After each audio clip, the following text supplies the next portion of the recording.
हनुमान चालीसा तो सभी ने पढ़ी होगी और कहा जाता है हनुमान चालीसा में एक लाइन है, अष्ट सिद्धि नव निधि के दाता, यानी जिनके पास 8 सिद्धियां और 9 निधियां हैं। त्रेता युग में भगवान श्री राम ने प्रभु श्री हनुमान जी को चिरंजीवी होने का वरदान दिया और कहा कि कलयुग के अंत तक तुम इसी धरती पर मेरे भक्तिमय रूप का वर्णन करते रहोगे और इस कलयुग में आज के युवाओं को बल, बुद्धि और विद्या का पाठ पढ़ाओगे। कहा जाता है कि जिसको भी अगर ब्रह्मचारी जीवन का संदेश लेना है तो वह हनुमान जी की भक्ति जरूर करे, जिससे उसका ब्रह्मचर्य हमेशा बरकरार रहे। हर हर महादेव। दोस्तों, आप सभी का स्वागत है हमारे इस YouTube चैनल पर। दोस्तों, आज हम बात करते हैं हनुमान जी के अष्ट सिद्धि और नव निधि के बारे में। किस प्रकार की और किस तरह की ये शक्तियाँ होती हैं, आज हम इन सारी शक्तियों पर बात करेंगे। तो चलिए अब इस कथा को शुरू करते हैं। गोस्वामी तुलसीदास जी द्वारा रचित हनुमान चालीसा वीर हनुमान जी को प्रसन्न करने के लिए सबसे सरल और शक्तिशाली स्तुति है। इसकी हर चौपाई अलग अलग रूप में शक्तिशाली है। जीवन की हर समस्या का समाधान हनुमान चालीसा द्वारा किया जा सकता है। हनुमान चालीसा का पाठ करने से भक्तों के सभी कष्ट दूर हो जाते हैं। गोस्वामी तुलसीदास जी हनुमान चालीसा के माध्यम से हनुमान जी के बल, बुद्धि और पराक्रम का वर्णन किया करते हैं। हनुमान चालीसा की अनेक चौपाइयों में हमारी समस्याओं का समाधान भी छिपा हुआ है। हनुमान जी को अष्ट सिद्धि और नव निधि के दाता के रूप में माना जाता है। हनुमान चालीसा की एक चौपाई भी है, अष्ट सिद्धि नव निधि के दाता, असवर दीन जान की माता। अर्थात हनुमान की भक्ति से व्यक्ति के जीवन में 8 प्रकार की सिद्धियां और 9 प्रकार की निधियां साकार हो जाती हैं। कहा जाता है कि यह 8 सिद्धियां और 9 निधियां माता जानकी के वरदान से हनुमान जी को प्राप्त हुई थी और इन्हें संभालने की शक्ति भी केवल महाबली हनुमान में ही थी। दुनिया में सबसे कीमती वस्तुएं हैं 9 निधियां, जिन्हें पा लेने के बाद किसी भी प्रकार के धन और संपत्ति की आवश्यकता नहीं रहती है। हनुमान जी के पास 8 प्रकार की सिद्धियां थीं। इनके प्रभाव से वे किसी भी व्यक्ति का रूप धारण कर सकते थे और अपने को बिल्कुल सूक्ष्म से लेकर अति विशाल के देह धारण भी कर सकते थे और जहां चाहते थे वहां अपनी मन की शक्ति से पल भर में भी पहुंच सकते थे। पहले हम बात करते हैं 8 सिद्धियों की, जिसमें पहला है अणिमा सिद्धि। दोस्तों, अणिमा अर्थात अपने शरीर को अणु से भी छोटा करना। इस सिद्धि का बदौलत हनुमान जी सूक्ष्म रूप धारण कर कहीं भी विचरण कर सकते थे। अपने इस छोटे रूप के बल पर हनुमान जी ने लंका का निरीक्षण भी किया था। दूसरी सिद्धि है महिमा सिद्धि। महिमा अणिमा के विपरीत है। इस सिद्धि के बल पर विशाल रूप धारण किया जा सकता है। हनुमान जी ने एक बार समुद्र पार करते वक्त सुरसा नामक राक्षसी के सामने और दूसरी बार अशोक वाटिका में माता सीता जी के सामने महिमा सिद्धि का उपयोग किया था। तीसरी है गरिमा सिद्धि। गरिमा सिद्धि से शरीर को असीमित रूप में भारी बनाया जा सकता है। भीम का घमंड तोड़ने के लिए हनुमान जी ने इस सिद्धि का प्रयोग किया था। इस शक्ति से भीम हनुमान जी की पूंछ को टस से मस तक नहीं कर पाए थे। चौथी है लघिमा सिद्धि। इस सिद्धि से हनुमान जी स्वयं का भार बिल्कुल हल्का कर लेते थे, जैसे रुई का फाला हो। लघिमा और अणिमा का उपयोग कर हनुमान जी ने अशोक वाटिका में पत्तों पर बैठकर माता सीता को अपना परिचय दिया था। पांचवा है प्राप्ति सिद्धि।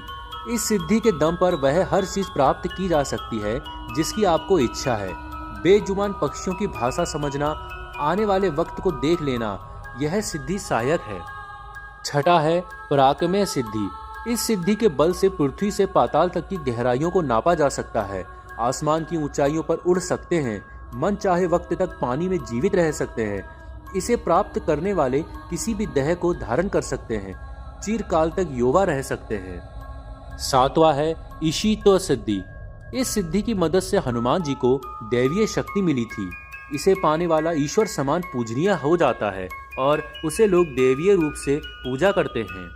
आठवां है वशित्व सिद्धि। अपने नाम स्वरूप इस सिद्धि से किसी को भी वश में किया जा सकता है।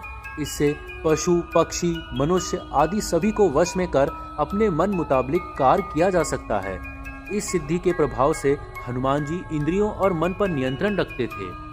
दोस्तों, यह है वह 8 सिद्धियां जो हमने आपको बताई हैं। अब हम बात करते हैं हनुमान जी की नव निधियों के बारे में।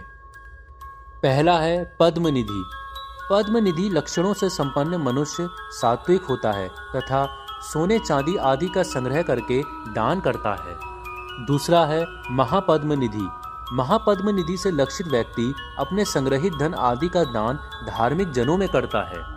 तीसरा है नीलनिधि। नीलनिधि से सुशोभित मनुष्य सात्विक तेज से संयुक्त होता है। उसकी संपत्ति 3 पीढ़ी तक रहती है। चौथा है मुकुंद निधि। मुकुंद निधि से लक्षित मनुष्य रजोगुण से संपन्न होता है। वह राज्य संग्रह में लगा रहता है। पांचवा है नंद निधि। नंद निधि युक्त व्यक्ति राजस और तामस गुणों वाला होता है और वही कुल का आधार भी होता है।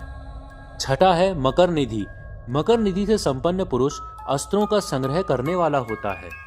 सातवां है कच्छप निधि। कच्छप निधि से लक्षित व्यक्ति तामस गुण वाला होता है। वह अपनी संपत्ति का स्वयं उपभोग करता है। आठवां है शंख निधि। शंख निधि 1 पीढ़ी के लिए होता है। 9वीं और अंतिम निधि है खर्व निधि। खर्व निधि वाले व्यक्ति के स्वभाव में मिश्रित फल दिखाई देते हैं। दोस्तों, ये हैं कुछ हनुमान जी की 8 सिद्धियां और 9 निधियां जो हमने आपको बताई। हनुमान जी शक्ति, ज्ञान, भक्ति एवं विजय के भगवान हैं। बुराई के सर्वोच्च विध्वंसक हैं। भक्तों के रक्षक, बल, बुद्धि और विद्या के दाता भी हैं। आज हम प्रभु श्री हनुमान को कई नामों से जानते हैं, जैसे महाबली, महावीर, पवन पुत्र, फाल्गुनी शाखा, अंजनी सूत, केसरी नंदन, रामेष्ट, बजरंग बली, वायुपुत्र, सीता शोक विनाशक, लक्ष्मण प्राणदाता आदि। ज्योतिषियों के सटीक गणना के अनुसार हनुमान जी का जन्म 85,58,112 ईयर पहले त्रेता युग के अंतिम चरण में चैत्र पूर्णिमा को मंगलवार के दिन चित्रा नक्षत्र व मेष लग्न के योग में सुबह 6 बजे भारत देश में, जो आज के हरियाणा राज्य के कैथल जिले में हुआ था, जिसे पहले कपि स्थल कहा जाता था।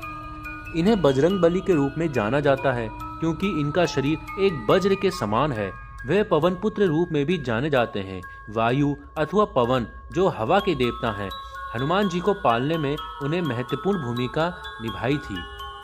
हिंदू महाकाव्य के अनुसार हनुमान जी को वानर के मुख वाले अत्यंत बलिष्ठ पुरुष के रूप में दिखाया जाता है। इनका शरीर अत्यंत मांसल एवं बलशाली है।